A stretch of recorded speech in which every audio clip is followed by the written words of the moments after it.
जय माता दी। आज हम आपको नवरात्रि के उपलक्ष्य में देवरू रोड मामचंद स्कूल के अंदर शिवालय लेके चलेंगे। आइए हम शिवालय में ही चलते हैं, वहाँ पे क्या प्रोग्राम है इस विषय में जानकारी लेते हैं सोलंकी फैमिली ब्लॉग के माध्यम से।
वन में जाए, वो बहुत दुखी थे इस बात से, लेकिन उन्होंने उनको भी कहा कि ये हमारी मर्यादा है परिवार की, तो इसको मैं नहीं तोड़ूंगा। अगर माता कैकेयी का ये आदेश है तो मैं वन में जरूर जाऊंगा। तो इसीलिए उनको मर्यादा पुरुषोत्तम राम कहा गया है। पुरुषोत्तम, पुरुषोत्तम का मतलब उत्तम पुरुष, सबसे उत्तम पुरुष। अब जैसे सब समाज में हमारे सब तरह के लोग होते हैं, लेकिन जो अपने लिए ना जी करके सबके लिए जिए और सभी को उदाहरण स्वरूप अपने कार्य करें, जो उसके जो भी कार्य कर रहे हैं वो उदाहरण बन जाए समाज में। अपने बच्चों को हमने ऐसा बनाना है, अपने समाज में हमने ऐसे लोगों को ढूंढना है जो मर्यादा में रह करके इतने उत्तम कार्य कर रहे हैं, इतने अच्छे कार्य कर रहे हैं कि राम राज जैसा हमारा राज्य बन जाए। हमारा जो आसपास का माहौल है, आसपास का समाज है, वो राम राज की तरह बन जाए। धर्म की रक्षा करना ही जीवन में व्यक्ति का कर्तव्य होना चाहिए, यह हमें भगवान राम ने सिखाया। उन्होंने जो रावण, जिसने उनकी जो सीता माता का हरण किया, और फिर उन्होंने जो है वो समझ लीजिए राक्षसी प्रवृत्ति के लोग थे। तो राक्षसी प्रवृत्ति के लोग समाज के जो अच्छे लोग हैं उनको, उनकी कहीं ना कहीं हानि कर रहे थे। ठीक है, तो जितने भी साधु संत उस वक्त के थे, और आपने रामायण देखी है तो उसमें यही बताया कि उन्होंने आखिर में सबसे घृणित कार्य क्या किया कि भगवान राम की ही वाइफ को, यानी कि माता सीता को है, उन्होंने उसका हरण कर लिया। तो फिर धर्म की रक्षा के लिए और अपने परिवार की, अपनी स्त्री की रक्षा के लिए उन्होंने इतने दूर वो गए, और वहाँ जाकर उन्होंने उनको पहले एक शांति का प्रस्ताव दिया कि आप शांति से वापस कर दीजिए, मगर जब वो शांति से नहीं माने तो फिर उसके नाश के लिए उन्होंने काम किया। तो मुझे ये लगता है कि भगवान राम ये सिखाते हैं कि हमें कभी भी अधर्म को सहना नहीं चाहिए, कभी भी अन्याय को सहना नहीं चाहिए, कभी भी पाप को सहना नहीं चाहिए, उसके खिलाफ आवाज़ उठानी चाहिए। और स्पेशली मैं हमेशा हर महिला, एज ए टीचर भी लड़कियों को बोलती हूँ कि ये मत सोचो कि इसके साथ कुछ गलत हो रहा है तो हमें उसकी आवाज़ हमें बनना चाहिए। अगर हम कमज़ोर की आवाज़ बनेंगे तभी हम समाज में किसी की रक्षा कर पाएंगे।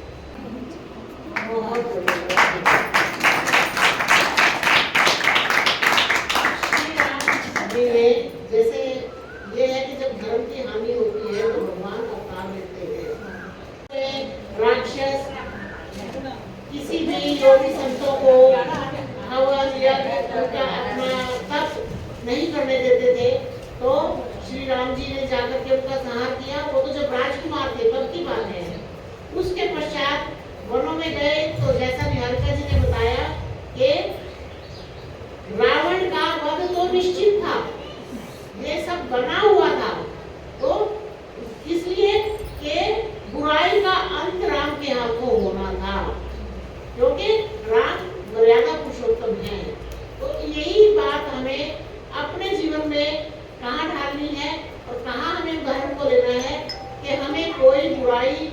कोई गलत चीज कभी सहन नहीं करनी चाहिए। और कोई बुरा है, बुरा व्यक्ति है, पहले उससे बच के चलो। अगर ये लगता है कि वो हमारी हानि पहुंचा रहा है हमें, तो फिर उसका हम ईंट का जवाब पत्थर से दो, मतलब उसको हम फिर बख्शे नहीं, फिर हम उसके सामना करें और अच्छी तरह से सामना करें। और जब तक बुराई का नाश नहीं हो जाता, हम चैन से ना बैठे। वो श्री राम जी ने इस तरह से रावण का अंत किया।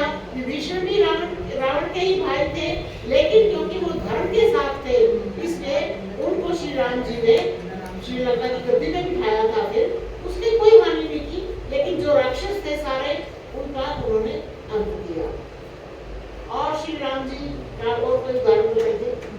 दीदी ने जो राम के ऊपर भी इतना कुछ बताया है, तो राम तो है ही है, लेकिन उनकी जो अर्धांगिनी है सीता जी, वो भी, उनकी भी हम किसी तरह से उनको कम नहीं आ सकते। ये अभी हमारा जो 30 तारीख से और 1 तारीख तक हमारा 3 दिन का जो कार्यक्रम चले हुए हैं, वो 9 वर्ष के उपलक्ष्य में चले हुए हैं। जो चैत्र की जो शुक्ल प्रतिपदा जो है, ये हमारी जो पहला नवरात्रा होता है, इससे ही हमारे साल का आरंभ होता है, ना कि जनवरी के महीने से। ये हमें सबको पता होना चाहिए। नए का मतलब क्या है कि प्रकृति करवट ले रही है, कुछ न कुछ तो नया हो रहा है। अब जैसे कि जो पेड़ पौधे हैं, वो पुराने पत्ते छोड़ के और उन पर नई कोटली आ रही है। तो जो पिछली फसल बो रखी है, वो कट के तैयार हो गई है, अब नई फसल बोने की उसमें हर तरह से जो कि हमारा जो शरीर है, उसमें भी ऋतु जैसे परिवर्तन करती है, उसी तरह से हमारे शरीर में भी बदलाव होता है। और ये प्रतीक होते हैं कि अब मौसम करवट ले रहा है, अब गर्मी जाके सर्दी आ रही है, सर्दी जाके गर्मी आ रही है। क्योंकि दोनों बार हमारे 6-6 महीने में जो नवरात्र होते हैं, वो प्रकृति के आधारित होते हैं। हमें जो हमारे को ये कहने वाले बैठे हैं, बोलते रहते हैं कि कुछ नहीं है, क्या है, ये सब पाखंड है। हमारा जो भी है, तिलक लगाना है, माताओं का सिंदूर लगाना है, जो भी हमारे जो पद्धति हमारे बनाई गई है, वो ऋषि मुनियों के रिसर्च के द्वारा बनाई गई है।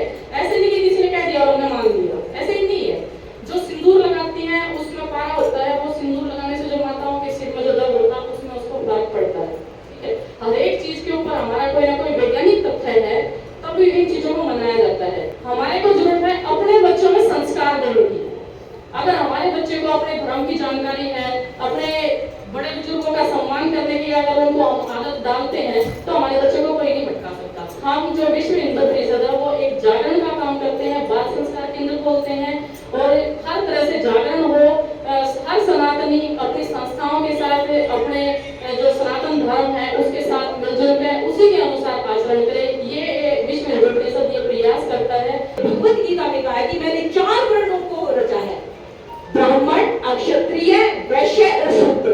इसका मतलब ये नहीं है कि मैं ब्राह्मण हूँ, तू बढ़िया है, तू जाट है। इसका मतलब ये है कि आपके शरीर के अंदर ही 4 वर्ण है। जब आप सुबह उठते हो, पूजा करते हो, तो आप ब्राह्मण हो, क्योंकि आप पूजा पाठ का काम करते हो। जब आप उठते हो, सुबह झाड़ू लगाते हो, पोछा लगाते हो, सब माता लगाती है ना, तो आप शूद्र हो। और जब आप अपने घर का हिसाब करते हैं, भाई सब्जी लानी है मेरे को, 2 रुपए यहाँ बचाने हैं, मेरे को बिजनेस करना है, तो आप ही वैश्य हो। और आप देखते हैं आपके घर में उपद्रवी तत्व आते हैं, कुछ करते हैं, अपनी माता बहनों की रक्षा के लिए जब आप खड़े होते हो, तो आप भी क्षत्रिय हो। ये 4 वर्ण आपके यही चीजें हम चाहते हैं कि मत जाति पाति में बटो, आप सब एक रहोगे तो सेफ रहोगे। और नववर्ष हम ये कहना चाहते हैं कि पहले नवरात्रे के दिन ही ब्रह्मा जी ने सृष्टि को उत्पन्न किया था। पहले नवरात्रे वाले दिन ही चैत के विकर की संवत 2082। आजकल किसी को नहीं पता, हमारे बच्चों को तो पता ही नहीं। जनवरी फरवरी पूछा, कोई पूछ लो चैत का है, महा का है, मुझे लगता है हम लोगों को भी नहीं पता। पता नहीं ना माताओं, नहीं पता किसी को भी। तो यही चाहते हैं हम, आप लोग सीखो, अपनी संस्कृति में वापस आओ ना। मैं खुद कहती हूँ, मेरे को भी नहीं पता था ये चैत है, ये माँ है, हमारी मम्मी वगैरह कहती थी, लेकिन सीखो, अपनी संस्कृति को लो। हम चाहते हैं कि आप सबको नववर्ष की बहुत बहुत शुभकामनाएं, आपका नववर्ष मंगलमय हो। इसीलिए वाणी को विश्राम दे। जय श्री राम। मैं सिर्फ 2 मिनट देना चाहूँगी, सब बातें कर चुके हैं रावण, बट मैं ये कहती हूँ कि आज के संसार में मातृशक्ति, आप सब मेरे सामने बैठे हुए अभी मातृशक्ति, हमें अपने आप को भी महत्वपूर्ण मानना है। ठीक है, हम जीवन में सब तरह की जीवन में हर चीज़ को हम ही अपने हासिल कर सकते हैं अपने कर्मों से। कैसे कि हमें खुद भी हर चीज़ की जानकारी रखनी चाहिए। ठीक है, हम महिलाओं के रूप में ये सोचते हैं क्या कपड़े पहने हैं, क्या ज्वेलरी पहनी है, क्या बनाया, क्या खाया। हम अपने जीवन को छोटा सीमित कर लेते हैं। मगर अगर हम सोचेंगे कि हमारे देश कैसे आगे बढ़े, हमारा समाज कैसे आगे बढ़े, हमारा परिवार कैसे आगे बढ़े, और जो उसके लिए हमें जानकारी चाहिए वो जानकारी हमें होनी चाहिए एज ए महिला। ठीक है, जब आप महिलाओं को अपने आसपास के वातावरण में, समाज में घटनी घटनाओं के बारे में ज्ञान होगा तो आप वही ज्ञान अपने बच्चों को भी दो कि बेटे आज आपने न्यूज़ सुनी है, आपकी गुड़िया कहीं जीन्स पहन के टॉप पहन के जा रही है और उसको ये नहीं पता चल रहा है कि उसके आसपास सोनीपत शहर में, उसके गली मोहल्ले में या आसपास कैसे लोग घूम रहे हैं या वो कैसी नज़रों से देख रहे हैं। ये हमें अपनी लड़कियों को शेयर करना पड़ेगा। अपनी लड़कियों को हम पूछें, जागरूक बनाएं कि बेटे आप आते जाते हो, रास्ते में कोई गलत बंदा तो नहीं आपसे, कोई आपको कुछ कहता तो नहीं है, या आप देश समाज के बारे में आप क्या देख रहे हो कि जो बदलाव हमारे समाज में आ रहे हैं, आपको पता है कि ये हुआ वो हुआ।